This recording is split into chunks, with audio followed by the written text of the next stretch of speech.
N'avez-vous point honte, leur ai-je donc dit, de vos haines, de vos divisions, de vos colères? Ne tendez pas le poing à cause du sang versé hier, car si vous sortez renouvelés de l'aventure, comme l'enfant du sein déchiré ou l'animal ailé embelli des déchirements de sa chrysalide, qu'allez-vous saisir à cause d'hier, au nom de vérités qui se sont vidées de leur substance? Car ceux qui en viennent aux mains et se déchirent, je les ai toujours comparés, instruits par l'expérience, à l'épreuve sanglante de l'amour. Et le fruit qui naîtra n'est ni de l'un ni de l'autre, mais des deux. Et ils dominent ces deux-là.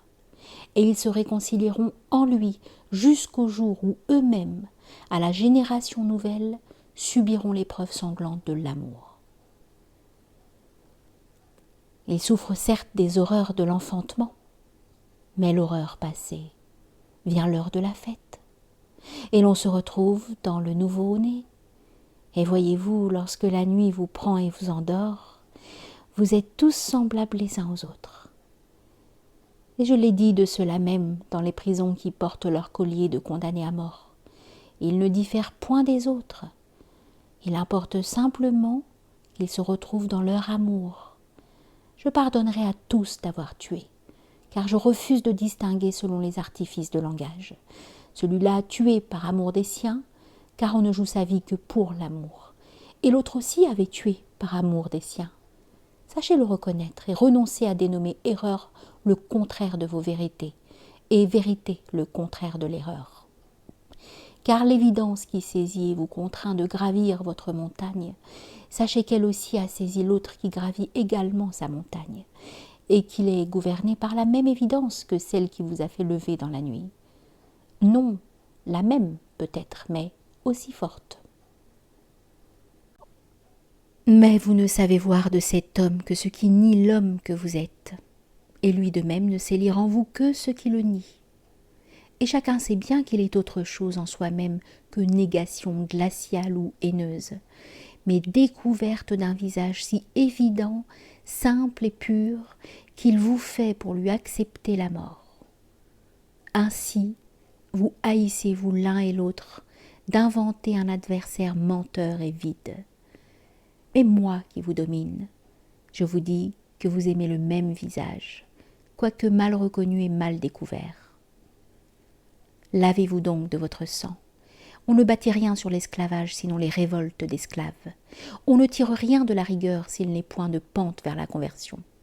Si la foi offerte ne vaut rien, et si les pentes vers la conversion, alors à quoi bon la rigueur? Pourquoi le jour venu userez-vous donc de vos armes? Que gagnerez-vous à cet égorgement où vous ignorez qui vous tuez? Je méprise la foi rudimentaire qui ne concilie que les geôliers.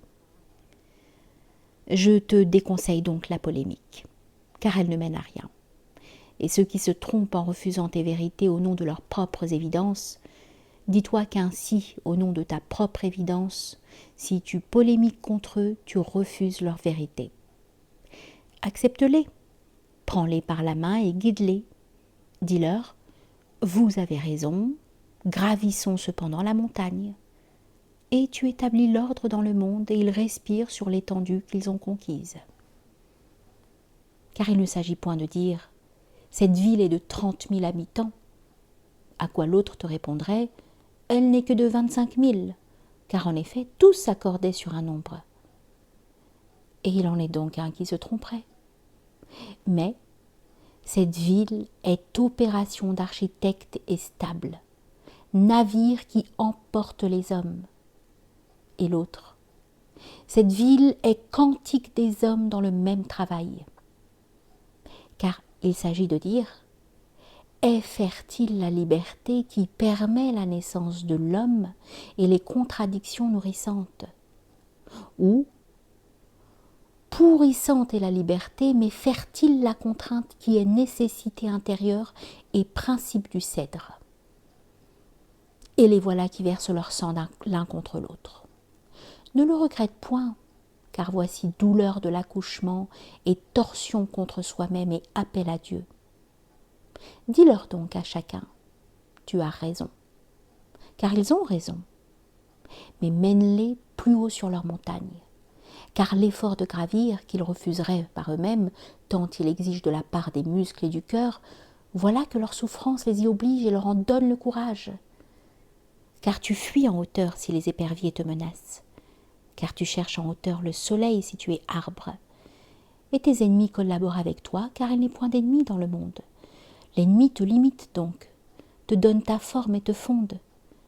Et tu leur dis, liberté et contrainte sont deux aspects de la même nécessité, qui est d'être celui-là et non un autre.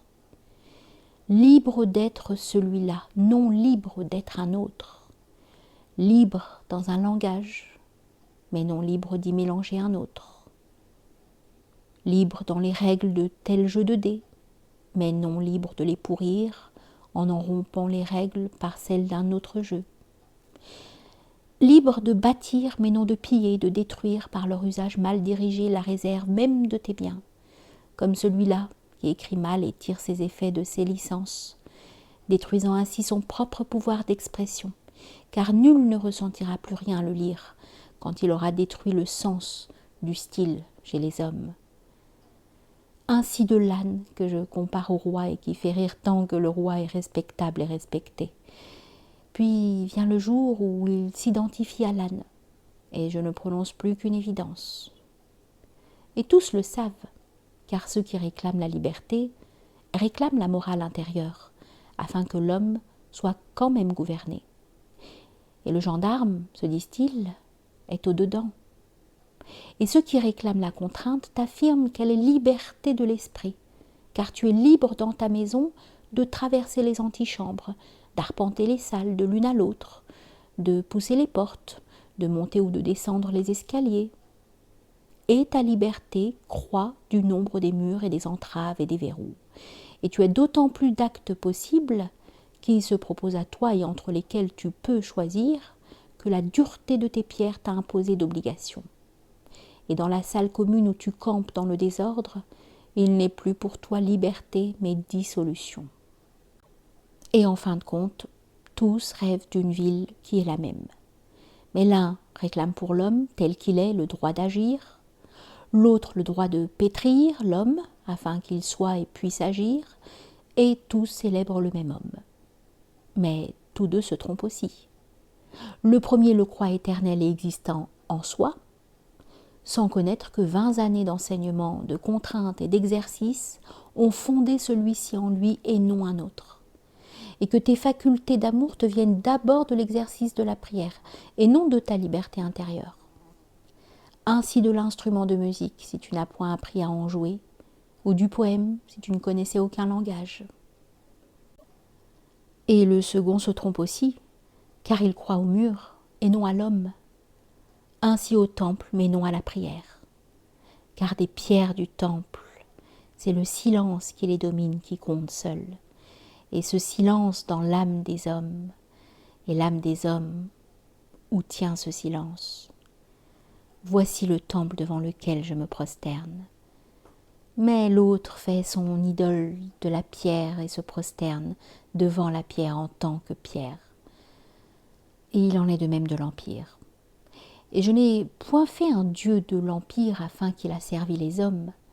Je ne sacrifie point les hommes à l'Empire, mais je fonde l'Empire pour en remplir les hommes et les en animer.